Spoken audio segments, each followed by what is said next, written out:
Hey, it's Marie Forleo, and welcome to another episode of Marie TV and the Marie Forleo podcast. So look, if you are tired of being on the hamster wheel of life and chasing one goal after the other, and never feeling satisfied, you are going to love today's episode. Sheri Riley is a wife, mother, daughter, entrepreneur, empowerment speaker, high-performance life coach, and award-winning author who has figured out how to make it simple. Today, she's going to empower us with her principles of exponential living, which are a guide on how to stop spending 100% of your time on 10% of who you are. Sheri, thank you so much for making time today. It's so great to have you on the show. Oh, gosh, I'm so excited to be here. You know, I love when you have your conversations, your Marie Forleo TV and podcast. I just love your interview style. So to be here talking to you today, I'm excited. Thank you. And as I shared in the opening, exponential living, you know, you and I have been going back and forth a little bit in DMs, and I just love your book. It's fantastic. I'm really excited to get into everything. I was telling you, you know, we have our annual company 2-week summer break. And so your book was the book that was with me on the beach. And I'm just underlining. I'm like, oh my gosh, this is going to be such a great conversation, because everything you're talking about in exponential living, stop spending 100% of your time on 10% of who you are, is ideal for the season and the stage of my business and life. And we can kind of unpack that a little bit, but I want to dive into your story. So can you take us back and share a little bit about how you got here? You were this power broker in the music industry. You have such rich layers of experience that got us here. And I want people to hear your story. Well, I'm going to tell the thumbnail version of it because it's so much. It started when I was about 14, 15.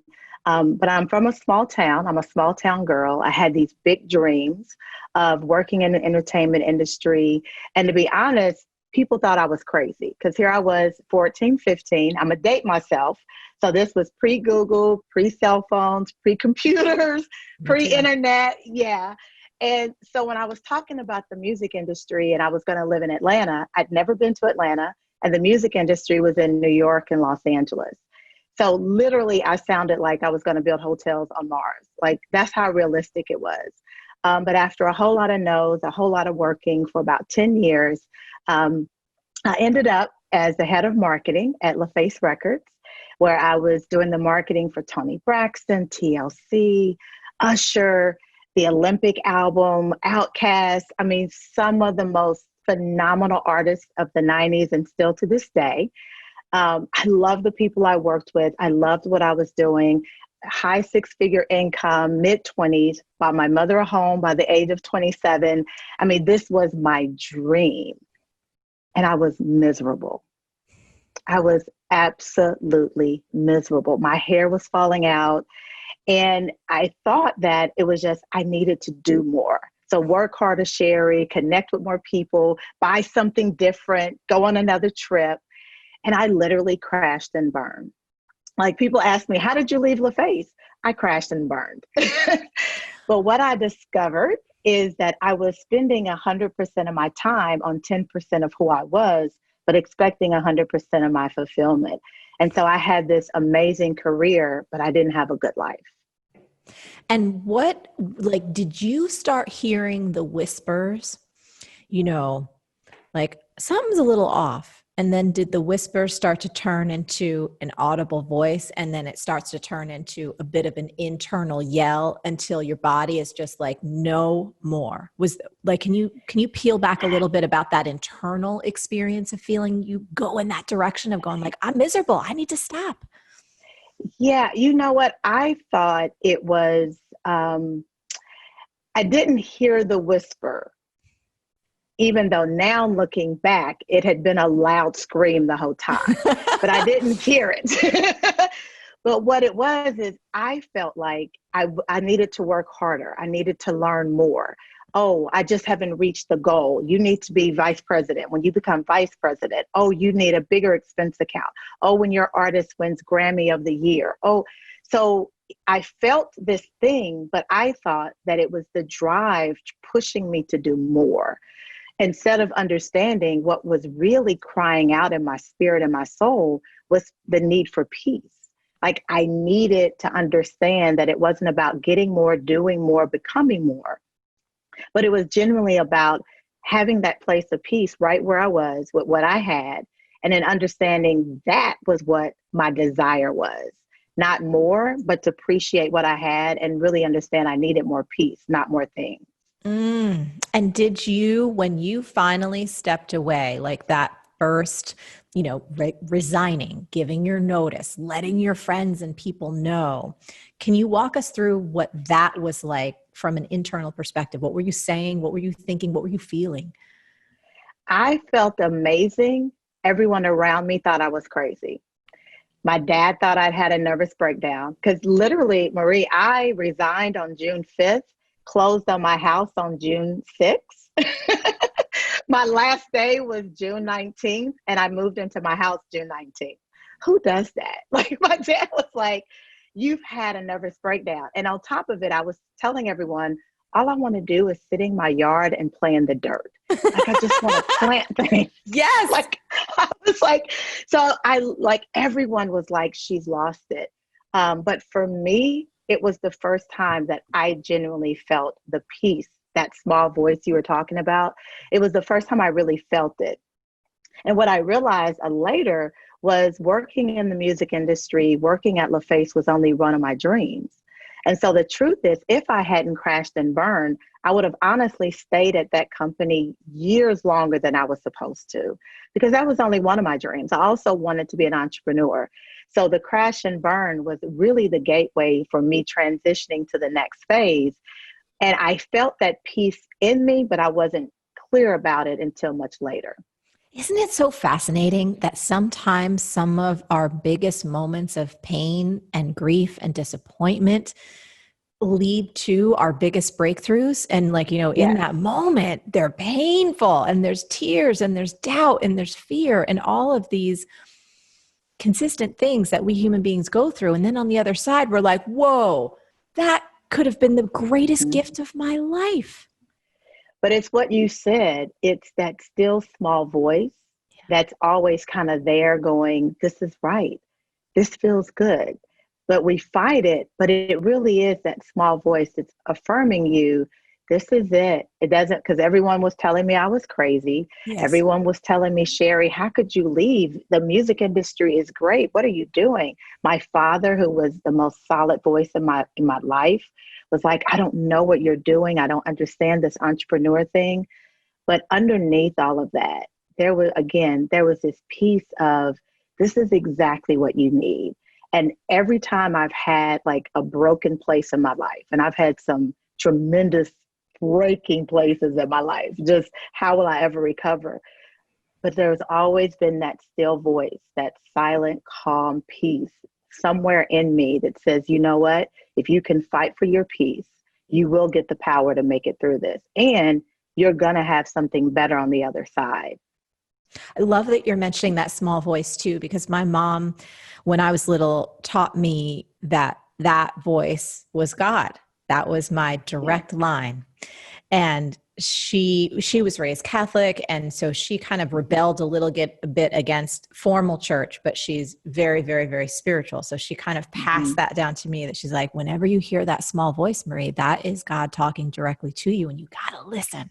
You got to listen, because it's not going to make sense to the outside world, but inside it's always guiding you on your path. And what I'm hearing you say, Sheri, is that voice, it sounds like when you begin embracing this notion of exponential living, and we're going to dive deeper into prioritizing peace, which again, I read this from you and it made my heart burst open. And I'm like, Sheri, yes, thank you. But when you start doing that, that voice, in my experience, becomes even more clear, and you get to trust it, especially because, again, it will lead you to places that you couldn't have anticipated, and that often the rest of the world, because of our society's definition of success, it's very, very different. And I feel like that voice leads us to be our most courageous, creative selves.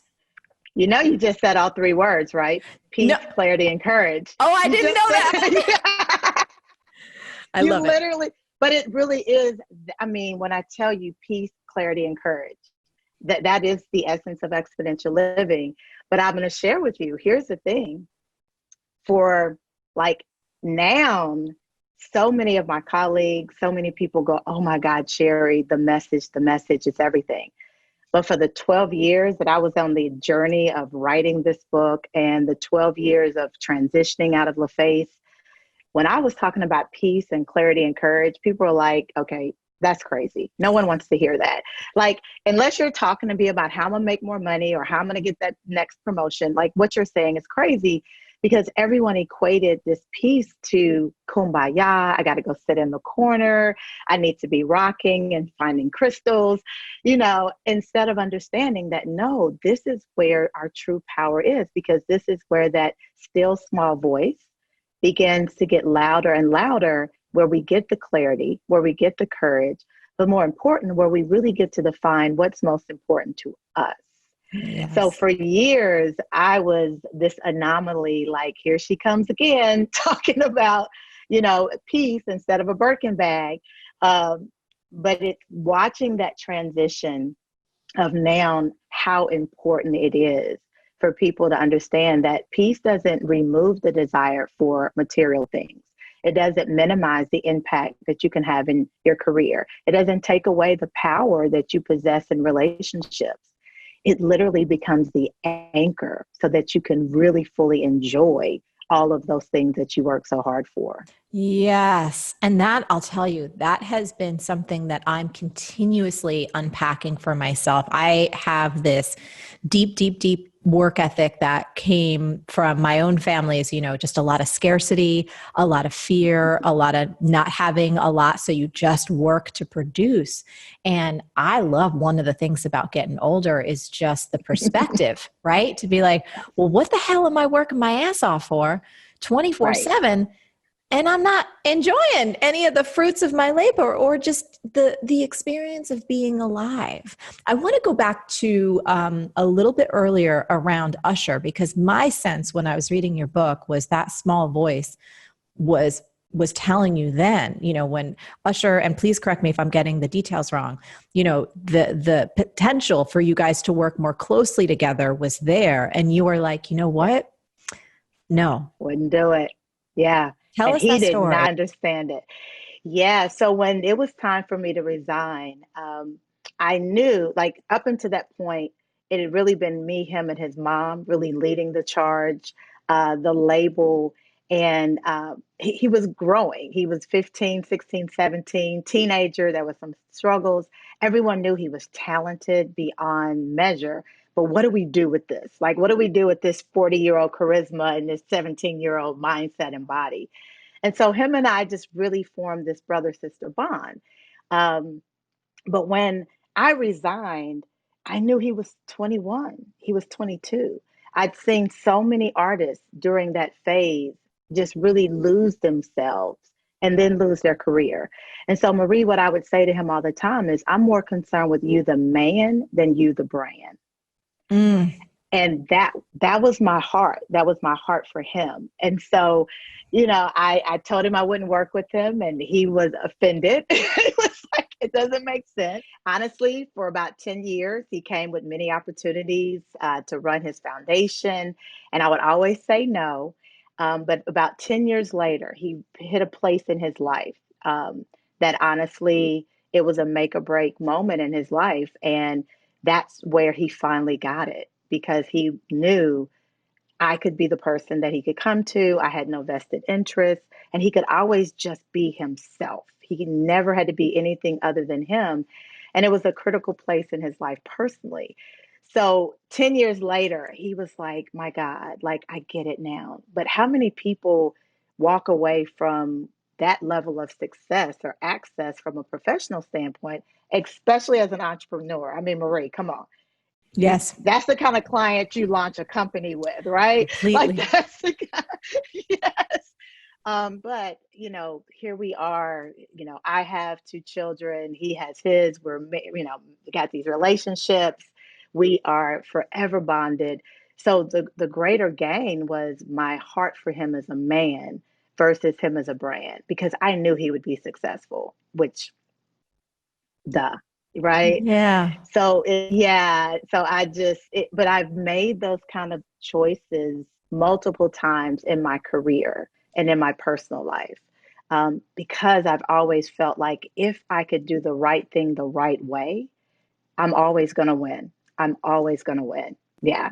That's why again, so much in your book, I was just like, I think Sheri and I are meant to be friends because there have been a Yeah. lot of things in my entrepreneurial journey, stuff that I can't even really talk about, but like where I've said no to big things for that same exact reason. Something in my heart was like, no, like, Yeah. even though on paper, everyone would be like, you got to do this. This is the quote unquote supposed next level. Or how could you say no to so and so? And I'm like, that faith inside of trusting my heart and just trusting that I can make hard calls. And it's not always about, what you can gain in the short term. It's about the long term and trusting that heart. And so I appreciate you sharing that story with us because it's important. It's important in this day and age. And there's so many entrepreneurs that watch our show that, those opportunities come across your desk. And if you're not solid and strong in yourself and your faith, you're going to say yes to things and then wind up usually looking in the rearview mirror going, I should have listened to that small voice. I should have Yes. listened. Yeah, Yes. It's a marathon, not a sprint. that's right. Yeah. So let's talk about, I want to talk about peace a little bit more. I know we dove in for a moment, but you shared in the book, balance isn't the answer. And Yeah. pursuing peace is not about work-life balance. Can you walk us through that distinction? Because I think it's important. Like you said, this isn't Yes. what you're prescribing is not like, hey, we're going to sit kumbaya or meditate all day and not have any problems. Just be like, I'm just so peaceful. No, that's not what you're talking No. about. And in the first 60 pages, I'm like, balance is a myth. Yes. Balance is a myth. I don't believe in balance. Because the reality is, balance says, if I'm sitting here having this amazing conversation with you and my daughter needs me to come pick her up at school, I could go do both, but I can't. And so balance makes me feel guilty because it means life has to do like this. And that's not reality. Yes. What I totally subscribe to is full life integration. And full life integration allows you to, one, give yourself permission to get help, right? So it's like, what's the village I need? So if I'm here with you, who are the people that I've put in my village that if I need to go get my daughter, they can pick her up? And when you think about balance, you're always like, how do I make the scale work? But when you think about full life integration, it's like, what are the pieces I need in my life to make it work? And that's the big difference between balance and integration. And then when you add peace to that, it really is not about making everything work perfectly. Like the biggest issue people have with peace is that means everything is going to be fine. Like I'm going to get to a place in my life where the boat is never going to rock. There's never going to be another problem. Like life is smooth. And that's a lie. that doesn't exist. And so when I was writing my book, a good friend of mine, I asked her, for a year, will you commit to once a week, coming on a call with me and be my vision partner? Just really help me flush through this concept. And so on one of our calls, I said to her, the core of this message is peace. And she lives in New York. So she was like, Sheri, there's no such thing as peace. Like you can't get, like, she was like, you can't get in a yellow cab anymore and it just be quiet and calm. Like now there's advertisement playing, like there's no such thing as peace. So she's like, I love everything, but take peace out. And I respected her, but I'm like, that's the core. And so what I began to share with her in my favorite book, it talks about how, Jesus is in the boat and he's asleep. And the disciples are like in the boat with him and it's this crazy storm and the winds are going every place and the boat is rocking and everything. And the disciples are like, oh my God, like he's asleep. Like, does he not realize we're going to die? Like, like he's asleep. The winds are going crazy. We're rocking. And they literally wake him up and he just says, peace be still. And what I take from that is peace is always available to us. We have to choose it. So it's not about the weather, the water and everything being calm. It's about you understanding the power you have when life is out of balance, when things are going crazy, when you feel like you're overwhelmed and out of control. And that can be good and bad. And so when we really lock into the core of everything is peace, then that's when we're able to truly walk and own our greatness instead of trying to prove our greatness. Mm, please. Yes. And yes. And yes, Sheri. Yeah. That proven, we got to let that go. And again, I'm raising my hand to that. I think I spent so much, again, this is why I really enjoy getting older because the perspective and the wisdom. And I just remember that feeling in my early 20s of like, so desperate to prove, so desperate to prove and achieve and to like, I fit in and I can do this and all that stuff. And I'm like, oh, it's exhausting. Yeah. You know? Exhausting. Like, yes.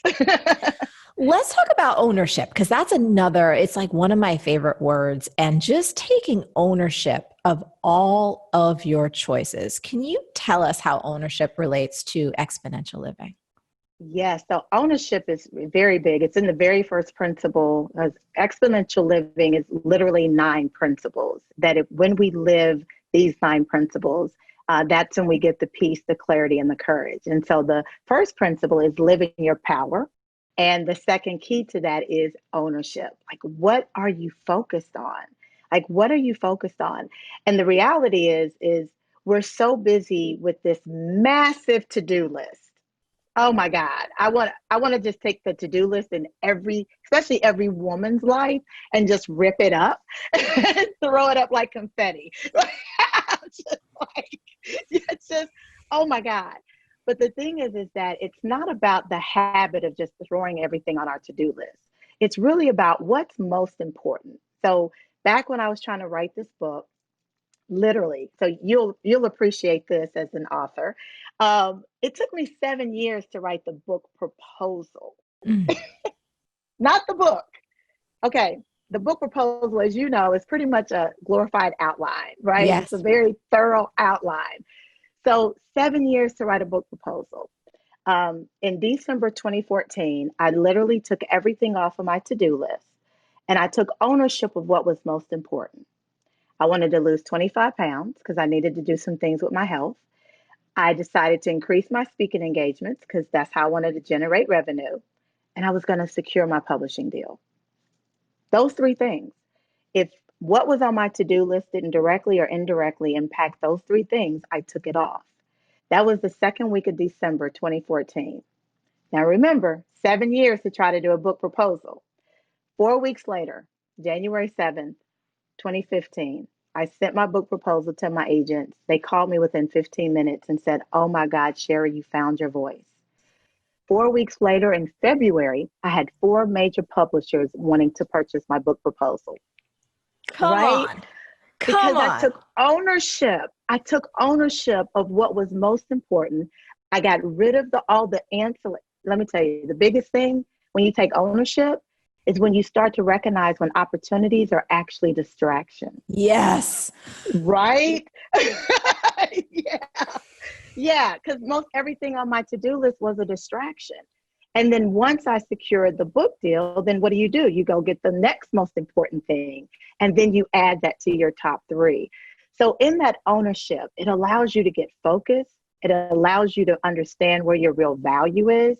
And then it goes back to that, stop trying to prove you're worthy and just know you're worthy.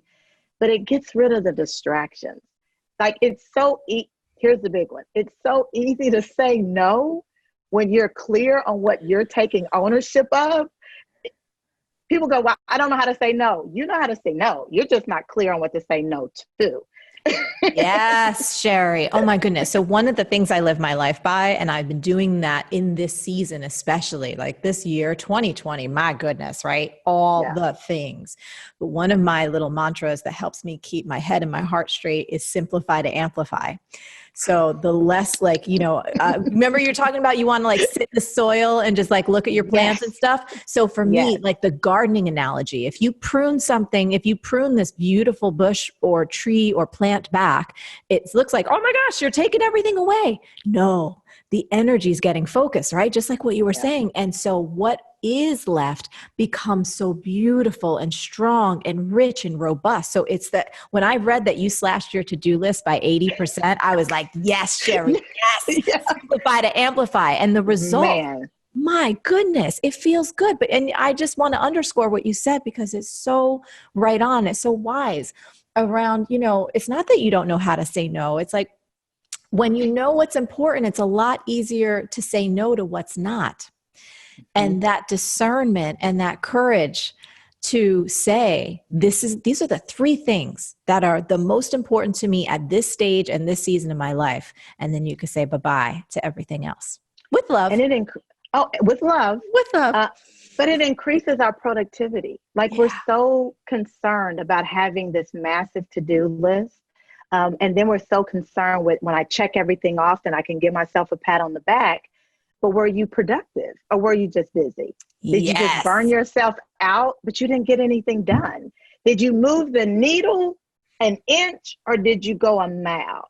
And so when we get more concerned with productivity instead of busy, and I talk about that in the book, and from the Midwest, right? It's all about work ethic, but we work for the sake of working.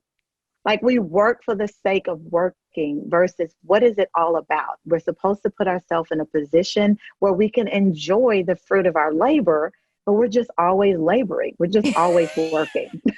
Yes. And, you know, I think also too, because you and I are of the same era where we remember, right? Before social, we remember before these things were like everywhere. And I was talking to Josh about this. I'm like, I'm kind of done with this thing. Like I'm legitimately done with it. There's so much more to life outside of these screens and outside of social. And it's like, again, another underpinning for your book. It's like, you don't have to spend all of your time focused on that career and trying to get that approval and that appreciation and that recognition and that significance from a place where it's never going to come from, not in a fulfilling way. Yeah. I'm going to tell you something real quickly to that point about like social media. And I'm so proud of my daughter. She came to me and my husband 2 days ago, and she had this laundry list of items. It was probably about 25 things. And at the top of it, it said, what I do instead of my phone. And she sat down with us and she said, God, you know, she's virtual learning at this time. And so she said, Mom and Dad, I don't want to be on my phone. I don't want to just, and it's a habit. I just pick it up. So she came up with a list of like 30 things that she can do instead of getting on her phone. So she's like, I can paint, I can read, I can work on my room. And so proactively, she at 13 is like, I'm over it. Like, I'm over this phone. Like, there's so many other things that I want to do. And I mean, it was little things. Like she said, I want to sit quietly and just enjoy the moment. I was like, yes. Secretly, I'm like, yes. You know? And I love that she came to that on her own, right? On her own. Yeah. Yes. And so even I say with our age group, we're over this thing, right? Yes. But I think the younger generation is saying, give me something else. Like she had to sit down and figure out something else. And that's why even with exponential living, because when I was writing it, my agents were like, people are going to have to be 50 plus to really get your book. Okay, maybe 45. But every meeting we went to with publishers, as you know, you'll have the editor and the marketing person in the meeting, right? All the marketing people were under 30. And every last one of them was like, you gotta get this book. Like, yes. I need this book. I need this book. Like, yes. Like, I want this book for me. But it's because they want options. Like, even the younger generation is like, give me something else other than this phone. I want to be able to experience being able to talk to people outside of a DM and a text, or being able to go and walk around a garden and just look at the beauty of the flowers. But we have to be intentional, like my daughter, and we got to really sit down and ask ourselves, what does make me happy? Do you know how many people, Marie, don't even ask that question? Like they just on the gerbil wheel. Like, what makes me happy? Yes. What do I really enjoy? Yeah. I've like this entire 2020 experience for me, just the pause and the disruption, like the feeling like it's like an enormous global record scratch, right? It's just like, Yeah. like everything that we all thought we were doing, and myself included, what's been so, there's so much pain and there's so much suffering and there's so much hardship, and we all feel that, and simultaneously holding on to looking at things from a new lens and saying, for me, identifying all the places where I've been on the hamster wheel, you know what I mean? Like where I was doing things just because that's the way we've always done it. And, I'm a creative woman. I like producing things. I like making a difference in the world. And I think one of the greatest gifts of this year, and again, I just love that we're connecting. I love you and I love your philosophy and I love this book, this was like such a beautiful highlight and underscore to like, hey, Marie, maybe it's time that you prioritize peace. And I've been doing that actively. And I just want to thank you because again, I feel like I have Sheri in my ear now. And it's like the times when, 2020, I call it like it's a surprise box every day. Like you just never know, right? And yes, every day. Every day is a new surprise box. And oftentimes it's like, it's maybe not a pleasant surprise that comes through. But this notion of prioritizing peace has made such a difference to me because as you were saying before, I'm like, oh, no matter what's happening on the outside, I get to center myself and decide how I want to show up in response to whatever the surprise box of the day is. That's and it. To come from that place of peace, it's made a real difference to me. It's made a humongous difference to me, even in my business thinking too. Like, am I saying yes to something? Like I have something I have to say no to in a little bit that I said yes to pre-COVID, pre-whatever. And I'm like, does continuing to go in that direction feel peaceful? And I was like, hell no. That is a big hell no. So it needs to get a compassionate and loving, no thank you at this moment. Yeah. And no is a complete sentence. That's right. Complete That's right. sentence. And the power with peace is, and that's why exponential living is peace, clarity, and courage. Because when you get that peace, just like you in this decision, peace automatically, it is a guarantee. Peace automatically gives us clarity. Yes. And when you put peace and clarity together, oh my God, you have the courage to do anything. Yes. So you have the peace about the decision. You have the clarity around the decision. And now you have the courage, like, you're like, nope, can't do it. Nope, nope. Yeah. I'm good. Like freedom, Sheri, is my highest value. And that I see it works so beautifully together because when I'm at peace with my decisions, I feel free. And I feel a sense of energy and a sense of aliveness and that sense of fulfillment that, as wonderful as it is to achieve things and create things, just can't come from anything else. Exactly. That's it. I tell my clients all the time that money and fame and access and success and achievement in your career, even the love of a good woman or a good man or amazing children will never give you peace. It will never give you peace. And so we pursue those things because we feel like if we get the money, then we'll have some financial security, or if we get the relationship and the love, we'll have some social, emotional security, or the career, the title, then we'll have the status and it'll give us the security. And so if we get that security, then we'll have peace and we can go, the worst thing that can happen to a person is to achieve everything they've ever desired and realize that it won't give them peace. And that's where the destructive and self-sabotaging begins. That's where the imposter syndrome lives. That's where we get to that place where we go, I'm just going to tear up everything. I'm going to, midlife crisis. But it's because we've worked so hard to achieve something, thinking that it's going to give us peace, when peace was available to us through the entire journey. We just had to pursue it, own it, and choose it. And that's what I want to give the world. Maria, I want to give that to the world. I'm mic dropping you on the Zoom. Like that was like 5 in a row. And that's what you are giving the world through who you are and your spirit and your work. There's another thing in the book. You talk about having the the servant's heart and a giving spirit. And these specific 5 areas you share when woven together help us create a rhythm of service. I think, dance and music is huge in my life. It's my roots. You have God, self, family, career, community, and the world. And I love that you wrote, when you serve God and yourself first, it fills up your cup, so you actually have something to give others. Tell me, how's that showing up for you these days? What's that looking like, again, amid all of this uncertainty and so much change that we're all experiencing? It has been that root, that core for me, because there's been so much devastation. I've lost someone so very close to me, so Oh, I'm very so close. sorry. Thank you. Just, and you feel the heaviness of just everything that's going on in the world. But there's also this amazing commitment of service and giving, right? With everything that's going on socially, everything that's going on scientifically, our schools, just everything. And and so in this place and space, people have a heart to serve. But there's also the limitations that we're under. That's why we're here on Zoom, right? There's all of these limitations that we're dealing with. And so what comes out of that is we realize that there's many answers, but there's not just one answer, right? There's many answers, but there's not just one.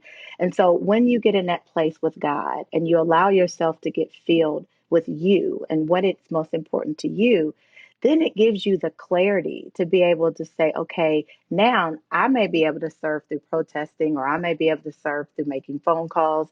I may be able to serve because I'm an entrepreneur. There's a friend who's working, so maybe her child, I need to help her pick up her child because I have more flexibility. And it doesn't have to be the big grand, I got to donate $1 million to a cause, or I have to lead the charge. It just means, how can you show up in the smallest ways that make the biggest impact? And when you get that clarity with God, when you get that integration with yourself, then you're able to have that kind of love and presence with your family. Because what happens is we spend our time at work or in the community, and our family is last on the list. They come in that third, and your family gives you that fulfillment, that pleasure, that laughter, that joy. Then you're able to go out into the world, whether it's in your community, whether it's at work. And so those 5 elements are so key. But the anchor to all of it is, if you can imagine, in my hand, this is a saucer and there's a cup, right? And so in that cup is what we're supposed to serve from. Well, the challenge is the cup is empty. And so when we serve from an empty cup, we're filled with resentment. How dare they call me again? Don't they know I have this challenge? What about me? What about me? Because your cup is empty. So your desire is to serve, but the cup is empty. So then you're serving with resentment. But when we get in that place with God, when we get in that place with ourselves, then our cup is filled. And then what happens, if you can imagine like water in the cup, and it's pouring over the cup, and then it's pouring over the saucer, then we're able to serve from our overflow. So here's where our family, our community, our work environment, they're supposed to receive from our overflow. But what happens is we never fill our cup first. And so when we fill that cup, when we fill the cup for ourselves, and people then can be served from our overflow, then that's when we're able to just keep flowing and keep flowing. But that empty cup, and I say this to women all the time, especially women, is we have to begin to serve from our power and not from our brokenness. Service is not about being a martyr. Service is not about making sure that you're absolutely depleted and now you're supposed to pick yourself up just to function because you've given everything away. Service is supposed to be from that overflow. Service is supposed to be from not your brokenness, but from where your power lies. So I'm so glad you brought that up, because that's such an important piece, because especially now with everything that's going on, we have to empower ourselves to serve, or we're going to burn out. And where we are right now, we are needed for the long haul. This That's is not right. a short run. Yeah. That's right. Yeah, no, that's been, I think, in my own experience, continuing to try and pay attention to having compassion for me and for everyone, knowing how challenging everyone's unique experiences are right now. And sometimes you don't know what's happening in their families, and you don't know what's happening on the front lines for them, having everyone in the same house, the schedules, not a lot of childcare, there's just so many layers of pain and frustration and turmoil that people can be going through. And I think it's so vital for us to extend extra compassion for ourselves and other people, that extra understanding, that extra layer of love and empathy, to know that people they're trying their best. They're trying their best right now, and you're trying your best. And it's like, just taking that moment. I love to wrap on the power of having faith in God's plan. Because again, I feel like that fits into this moment. So many folks and human beings in general, right? We're so desirous of like, well, what's going to happen? What's the next couple of months, or what's the plan, and how is this going to turn out? And I think all of us are very intimate with the fact right now that we don't know. That uncertainty. Massive uncertainty. And this is really the place where we get to, I think, flex those faith muscles. So I would just love to hear you tell us about, and I want to share something that you wrote, because I highlighted it and wrote it down. Once we surrender to God's plan for our lives, we find peace in the overflow and joy in the abundance of being overwhelmed. God never gives you a dream that matches your budget. He's not checking your bank account. He's checking your faith, all your words. So tell us about embracing the fact that, you know what, we are not the COOs of the universe. Oh my gosh. The eighth principle is the courage to be faithful. And it's about healing. Because the only way you can truly experience exponential living is to genuinely have that massive faith. And faith in God, that's one, but also faith in the process. And being able to understand that it's not going to always go as we had planned. Like, if anything goes the way you had planned, then you just literally missed the whole boat. It's never but I would say you literally were only on step 2 of a 10-point plan, right? And again, my favorite book says, I know the plans for your life, plans to prosper you, to give you hope in a future. And so when we are able to really understand that the end of the story is not right now, like we're still in the midst of the story. But the key to that, Marie, is being present in the moment. Like, one of the biggest challenges we have is we think that our presence is enough. Our presence is enough, but it's not. We have to be present. And so when you're present in every moment, what that allows you to do is be empowered, so that basically the drive you have to accomplish something else won't rob you of the joy of what you've already achieved. Never let the drive for what you want to accomplish rob you of the joy of what you've already achieved. And so that's that faith, that being present right now.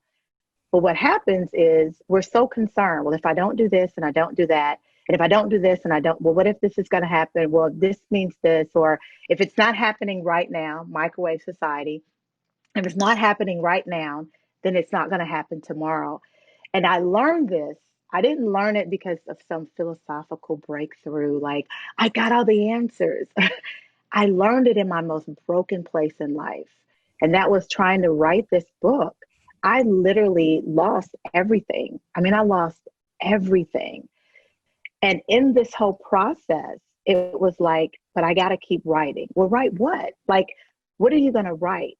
But what I realized is, if I could just be honest and authentic about this journey of what this looks like, and I just kept believing in faith, that if I could just hold on to my passion for people to understand the value of peace and clarity and courage, if I could just hold on in the midst of my own brokenness and be authentic and true, if I could just be present in every moment, knowing that the power I have is in this present moment, that was going to give me the ability to be vulnerable enough to trust the process.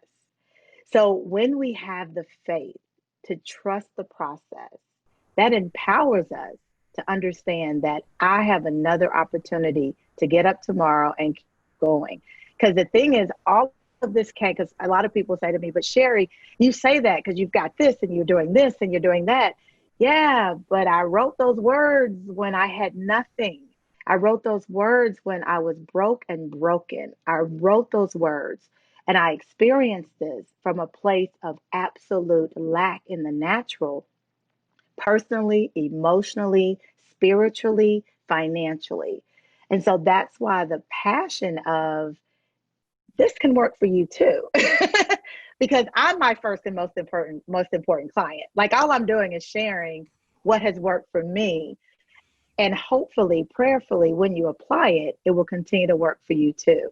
And that's the power of faith, is that every day, if I can just stay present, and if I can be present, it'll give me the joy I need.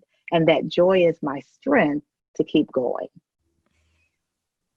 Boom. You just said it, did it, underlined it, highlighted it, sparkled it, bedazzled it, and maybe confettied it right there.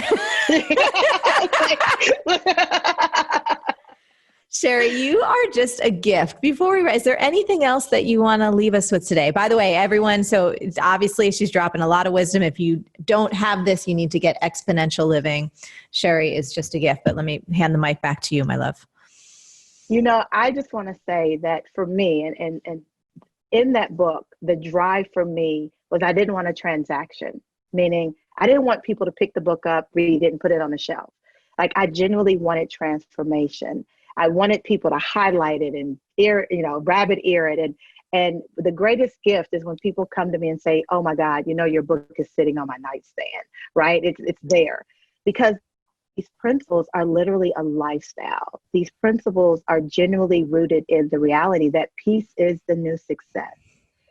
Peace is the new success. And when we get to that place where we are pursuing peace, choosing clarity, and living courageously, there's nothing we can't accomplish. There's nothing we can't accomplish. There's no mountain we can't climb. There's no brokenness we can't heal. There is nothing we can't accomplish. But more importantly, it empowers us to own our greatness and own our value. And that is the greatest gift that I think any of us and what we do, Marie, that we can give to people, is that owning your value, owning your greatness empowers you to be able to take this journey called life and win at every level, because it is going to be a battle. It is a battle.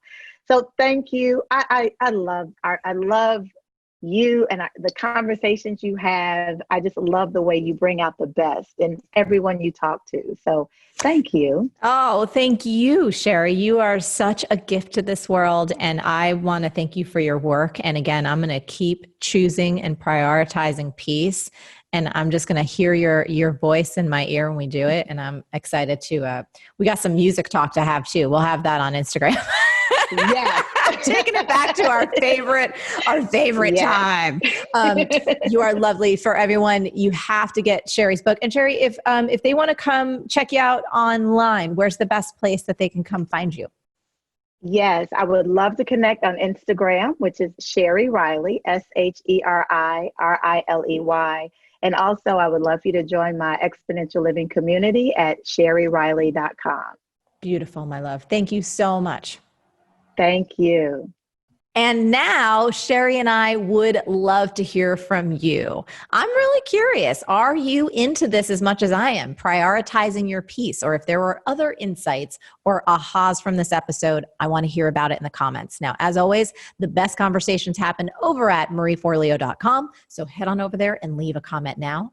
And if you're not already, please subscribe to our email list and become an MF Insider. I get to love you up each and every week in your inbox.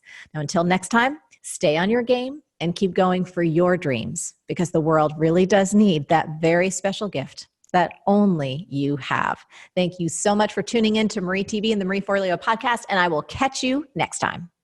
Hey, you having trouble bringing your dreams to life? Well, guess what? The problem isn't you. It's not that you're not hardworking or intelligent or deserving. It's that you haven't yet installed the one key belief that will change it all. Everything is figureoutable. It's my new book, and you can order it now at everythingisfigureoutable.com.